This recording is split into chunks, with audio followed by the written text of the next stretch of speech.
வணக்கம் நண்பர்களே. சமீப நாட்களாக ஃபேஸ்புக், டிக்டாக் போன்ற சமூக வலைத்தளங்களில் ஒரு வீடியோ மற்றும் புகைப்படம் பயங்கரமாக வைரலாகி வருகிறது. காதலனுக்காக சிறை சென்ற தேவதை, மருத்துவராகும் கனவு சிறையில் கரைந்தது. ரஷ்மி ஜெயசிங்கவின் சோக கதை என்றெல்லாம் உருக பல பதிவுகளை பார்த்திருப்பீர்கள். இதை பார்த்துவிட்டு பலரும் ஐயோ பாவம் இந்த இளம்பெண் என்று உருகி லைக்குகளையும் ஷேர்களையும் அள்ளி வீசுகிறார்கள். ஆனால் இதன் பின்னணியில் இருக்கும் நிஜம் என்ன தெரியுமா? இது 100% ஜோடிக்கப்பட்ட ஒரு வதந்தி. முதலில் இந்த புகைப்படங்களில் இருக்கும் பெண் யார் என்று பார்ப்போம். இவர் எந்த குற்றமும் செய்து சிறைக்கு சென்றவர் அல்ல. இவர் இலங்கையைச் சேர்ந்த பிரபல மாடல் மற்றும் நடிகையான பிரதிபா முத்துநாயகி. அவர் நடித்த சுடு அந்துமா ஒயிட் டிரெஸ் என்ற சிங்கள தொலைக்காட்சி நாடகத்தின் படப்பிடிப்பு காட்சிகளைத்தான் யாரோ சில சமூக விரோதிகள் எடிட் செய்து ரஷ்மி ஜெயசிங்க என்ற போலி பெயரில் ஒரு சோகமான காதல் கதையை உருவாக்கி பரப்பியுள்ளனர். நிஜ வாழ்க்கையில் அவருக்கும் எந்த சிறைக்கும் எந்த தொடர்பும் இல்லையோ? சரி, அப்படியானால் நீர்கொழும்பு சிறைச்சாலையில் பெண்கள் கூரை மேல் ஏறி போராடியது உண்மையா?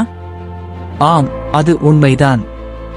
ஆனால் அங்கு நடந்த கைதிகள் மோதலுக்கு பிறகு பாதுகாப்பு காரணங்களுக்காகவும் தங்களுக்கு நீதி வேண்டியும் சில பெண் கைதிகள் போராடினார்களே தவிர அங்கு எந்த ஒரு காதல் கதையோ அல்லது ரஷ்மி என்ற பெண்ணோ இல்லை.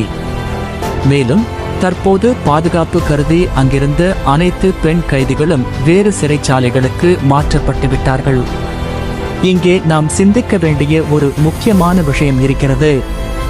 மக்களிடம் அனுதாபத்தையும் சிம்பதி, வியூஸ், லைக்குகளையும் பெற வேண்டும் என்பதற்காக ஒரு பெண்ணின் புகைப்படத்தை பயன்படுத்தி இப்படி ஒரு போலியான கதையை உருவாக்குவது எவ்வளவு பெரிய தவறு! அந்த பெண்ணின் சுயமரியாதையும் அவரது குடும்பத்தின் நிம்மதியும் இதனால் எவ்வளவு பாதிக்கப்படும்! லைக்குகளுக்காகவும் சில ஃபாலோயர்களுக்காகவும் சக மனிதர்களின் வாழ்க்கையோடு விளையாடும் இந்த போலி வேலைகளை தயவு செய்து நிறுத்திக் கொள்ளுங்கள். டிஜிட்டல் உலகில் நாம் செய்யும் ஒரு சின்ன தவறு ஒருவரின் வாழ்க்கையையே சீரழித்துவிடும். பொதுமக்களாகிய நமக்கும் ஒரு பொறுப்பு இருக்கிறது.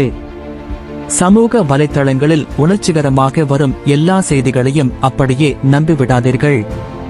அதன் உண்மைத்தன்மையை ஆராயாமல் மற்றவர்களுக்கு பகிராதீர்கள், ஷேர் செய்யாதீர்கள். வதந்திகளை தவிர்ப்போம், உண்மையை ஆதரிப்போம். நன்றி.